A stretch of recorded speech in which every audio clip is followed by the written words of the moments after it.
4 sad cases of missing children. 1. Etan Patz.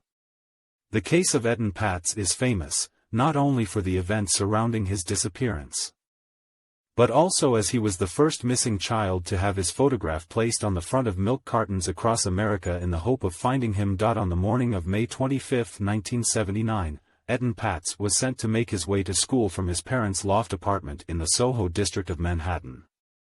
Etan was well behaved, and the neighborhood was considered a safe place where everyone looked out for everyone else, so it was assumed that Pat's journey to the school bus pickup point would be an uneventful one. 2 eyewitnesses were the last known people to see Etan as he waited at a nearby intersection to cross the road. The police were informed when Etan did not return home, and over 100 officers scoured the area. Pictures of the boy were posted all over the city, and the media jumped on the case and began reporting sightings from all over the country. One of the more credible witnesses was a person who reported seeing Etan talking to a suspicious-looking blond man near where he was last seen heading towards the bus stop. 3 years after the disappearance, police got their first solid suspect in Jose Antonio Ramos. Ramos was a known pedophile who had been caught trying to lure children into a tunnel in New York where they found child pornography containing young boys with light-colored hair similar to Etan's. Although Ramos admitted having seen Etan traveling to school before, there was not enough evidence to charge him with the crime and he was released. Ramos was, however, rearrested in 1985, when a new prosecutor was assigned to the case. In a new round of interviews, he began to admit more and eventually admitted to attempting to take a boy fitting Etan's description back to his apartment for sex, but eventually giving up before sending him on a subway train to visit his aunt. Ramos said that he was 90% certain that the boy was Etan after seeing his face on the news following the disappearance the following day. Ramos is currently still in jail on unrelated charges, and each year on Pat's birthday, his father sends Ramos a copy of his son's original missing child poster with a message written on the back, "What did you do with my little boy?" 2. Edward and Austin Bryant. Most missing children are reported as soon as they are thought to be missing by anguished parents.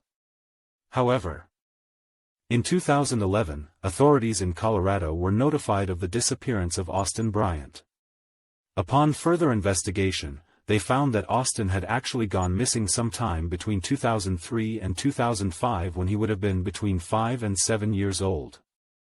To make things worse, his brother had also gone missing in 2001, at the age of 9, but his disappearance had also gone unreported. Edward and Austin, biological siblings, were fostered, and later adopted, by Edward and Linda Bryant in 1999. The children had adopted 9 children in total.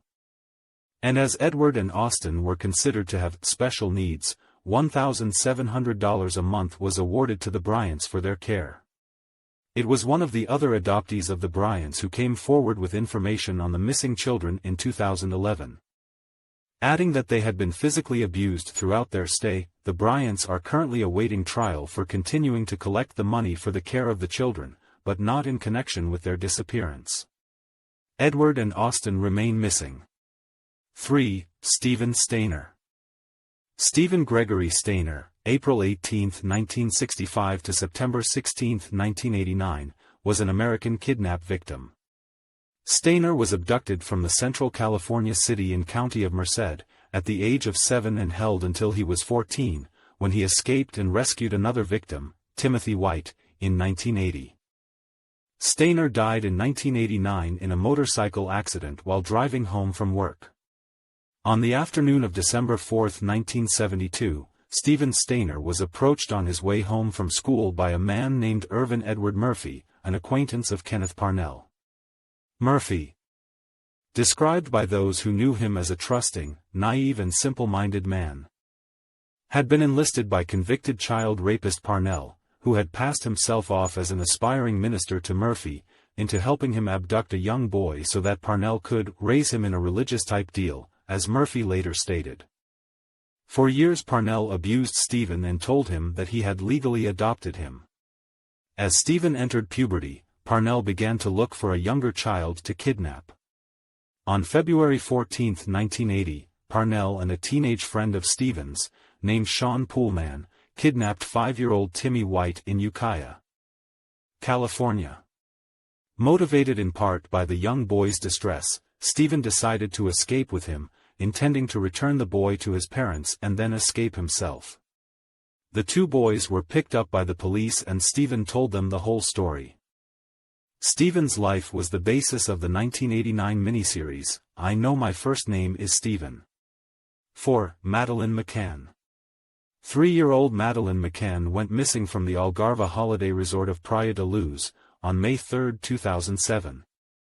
And stands as one of the most famous cases of missing children ever in Britain. McCann's parents, Kate and Jerry, were enjoying a meal with a group of friends while Madeleine and her twin siblings were sleeping in the unlocked apartment approximately 100 meters away.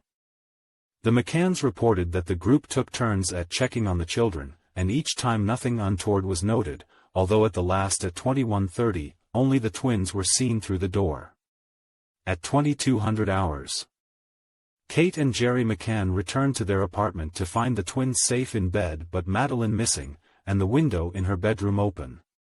A huge manhunt was launched with the initial suspects being a British/Portuguese national, Robert Murat, and the McCanns themselves.